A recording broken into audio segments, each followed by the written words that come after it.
Welcome to Red Flags with Elissa. Welcome to Red Flags with Elissa. She brought the red flags. They are here.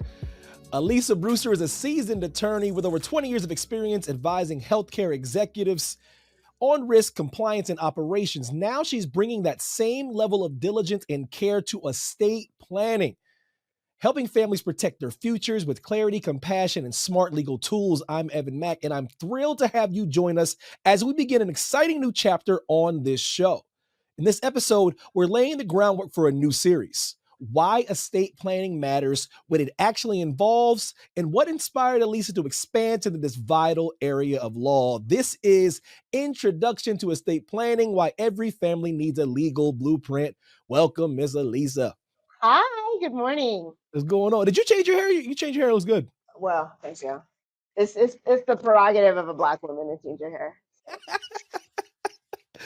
Well, welcome you. So we're here. We got the red flags, but things are a little bit different. This is a kind of a pivot. Can you tell us what inspired you to expand your legal practice into estate planning? I just realized that there is a need, and I have a lot of clients that are like, "Hey, you did this for my business.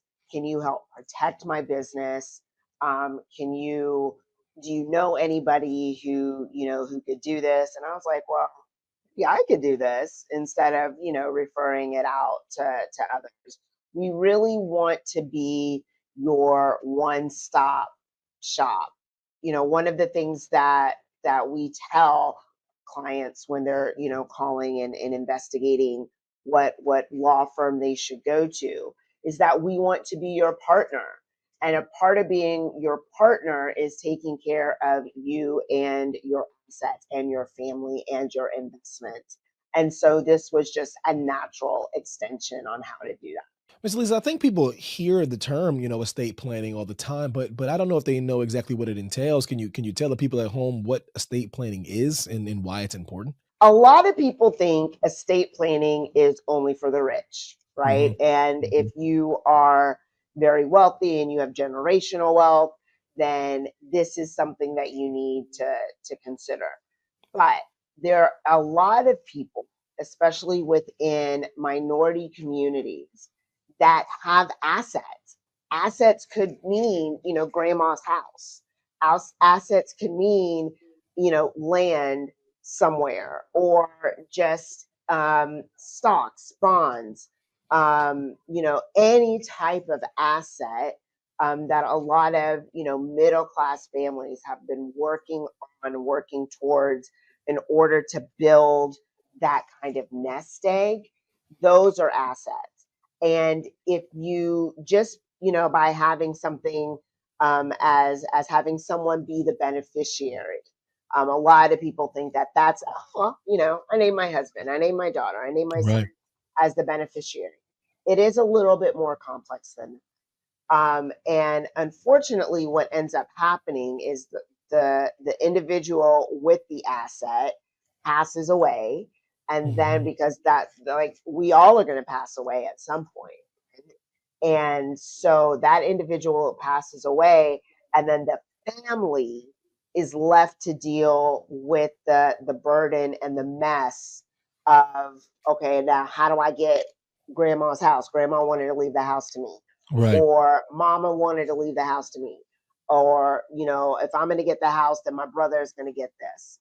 And if you don't have those things really thought out and planned effectively, a lot of that stuff ends up going to probate, and or intestate, and it's just a huge mess. You spent decades helping healthcare leaders with compliance and risk. How does that experience kind of translate into helping families with what you were just talking about? That's a really great question.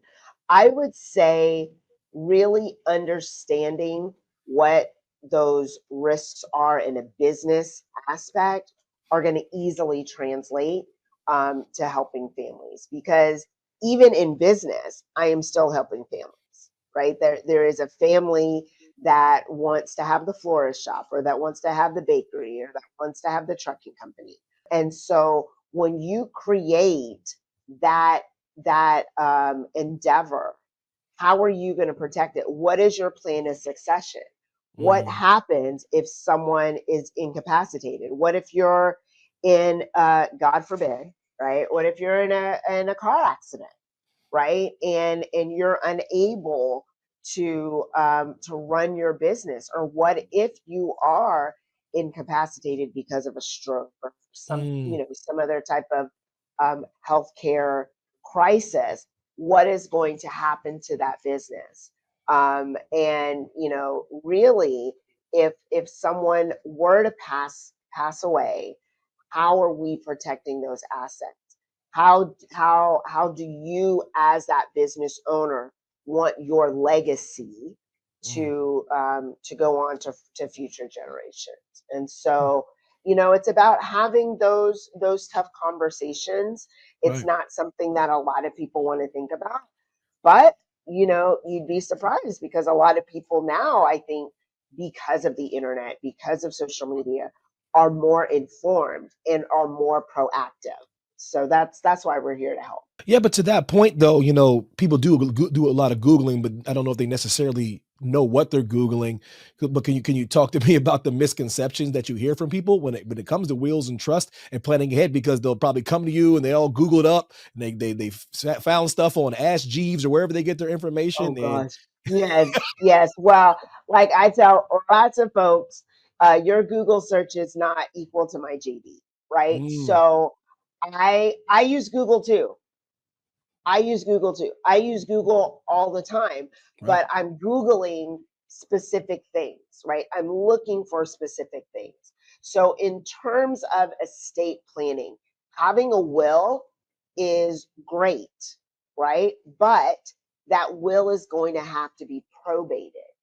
And so, what that means is that you're still going to have to get an attorney. The attorney is going to get a proceeds of that estate, Mm, in order. It still has to go through the legal process, right? The benefit of, oh, and something else as well, is that it's going to be public knowledge, right? Like, it is out there in the public. So if mhm. someone, for whatever reason, wanted to go on, Fort Bend County's website and see, like, what wills are being probated and for how much, and like, they can do that, right? So you're losing kind of your anonymity in that instance. Wow. um, what is really advocated is to have a trust. And what we'll do is we'll explain to you why a trust is important, what the benefits of having a trust versus a will, and how it's really going to help your family in the entire grieving process, because your family's already grieving. You don't want to have to put that extra burden on them Yeah. as well. So you kind of touched on it, but can you give an example of what would happen if a family completely doesn't have any of those things, that doesn't have a trust, doesn't have a will, didn't estate plan, and a tragedy occurs? Like what problems can they run into? Right. So the biggest problem is that you'll be intestate, which basically, or the decedent would be intestate. So then what that means is that the property or the assets or whatever is left in that estate is going to be divided according to the rules of that particular state, right? So who are the descendants? So if you have adult children, Mhm. then the property and everything is going to be divided up equally between those adult children. If there is no spouse, if there is a spouse, then everything is going to that spouse. But at the Mm, same time, that you run into issues if there's a second marriage. Like, I'm married, right? I'm remarried, mhm. so my husband's adult children might feel some kind of way if something, God forbid, happens to my hubby and everything comes to me, Mm, right? And mhm. that may not have been his intention. His Right. intention may have been, I want most of it to go to my wife, but I have these adult children. He has grandchildren, right? Wow. That he may want to provide for. And so now I would be amicable in dividing up his estate between myself and the adult children. But it's really what I want to do, Right. right? And I have a good relationship with my husband's children, so I would be equal with them, right? But if you don't, Wow. and weddings and funerals bring out the worst in people. Yes, they do. They really bring out the worst in people, especially if there is money or property or something of value, right? So, particularly if you are divorced and remarried, you really want to make sure that everything is laid out. And something else to consider is if you have any children with disabilities, right? Who is going to be taking care of them? Whether those children are minors or adults, because there are adult children with disabilities Right. of various degrees, and who is going to be their guardian if you are the one that was doing that? And having those things in place and having a plan. It's just planning, estate planning, right? Mm. It's just planning for your family and doing it in such a way that it is going to decrease that emotional burden for them. So in Texas, are there any unique legal quirks maybe that people should be aware of when it comes to planning their estate? Anything they should look out for? Well, I am going to answer that question as an attorney and say it depends, Yeah. right? So that's the problem with asking a general question and looking for a specific answer, right? Yeah. I don't want to give advice, and then someone's gonna be like, "Well, she said." Yeah. Elissa said, the attorney said, because it is really going to depend on that individual family. And that is something that we take into consideration. I'm not giving cookie cutter advice, right? Mm. Even in helping families start businesses and grow their business, I don't give general or specific advice for a general question, right? Okay. So it really is, we have to have that relationship, and I need to know from that family, from that couple, from that parent, what is important to you, right? Wow. Because if you have a child that's a little wayward, right, Mhm. and Mhm. you have been working and you have a sum of money, do you really want to give your 18-year-old $500,000? Mm. I know Mm. I don't. I know I wouldn't, right? And I got good kids. It's not, Yeah. I'm not saying that you got a bad kid, but Yeah. that's a lot of money. Yes.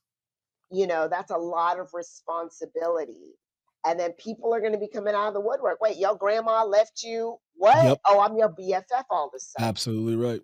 right? So you want to do it in a way that is going to allow for that child, right, adult child, to be making some mistakes, but you want to essentially protect them. You worked very hard in order to secure this investment, to secure this wealth Hmm. for your future generations, right? I don't have grandchildren yet. My kids are too young. Mhm. I'm not ready to be anybody's grandma. Okay. I'm not. I'm just putting it Listen, you're out not. there. It I, ain't gonna happen. It's not gonna happen not yet. not on my watch. No, no, sir. Not on But my watch. they. Okay. That's not happening. But when I am old enough Mhm. to be a grandma, Mhm. right? I want to take care of my children, my Yeah. children's children, my children's children's children, Mm. right? Yeah. Like in that blessing, I want to help take care of future generations, Mm. right? My kids' grandparents, my parents, Mm. right? They're old enough to have grandchildren, right? They want to protect not only me and my brother, but they want to provide for their grandchildren and their great grandchildren, my grandchildren, Wow. right? If that is of interest, if that is something that resonates, because a lot of this stuff has been denied people of color for multiple generations. And so I am very, very passionate about helping my community and helping communities of color. This is not just something for the uber white elite. This is something that is accessible to us. Our parents have worked hard. We have worked hard. We need to protect it in order to make sure that your grandchildren, my grandchildren, are provided for, whatever that looks like, Mm-hmm. right? It could be a college education, or it could be family recipes, Right. or it could just be, you know, your my grandmother's china, Right. right? It doesn't have to be, I mean, it can be, right? It doesn't necessarily have to be, you know, the stocks and bonds and the rock, like what you're thinking of the Rockefellers and the, you know, the uber elite. It doesn't have to be that.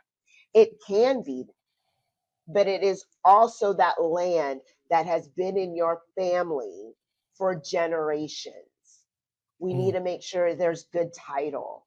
We need to make sure that it can still continue, right? That farm, that land, that, you know, what, that house, that can continue in the name of grandma or great grandma, to make sure that it's going to pass down properly.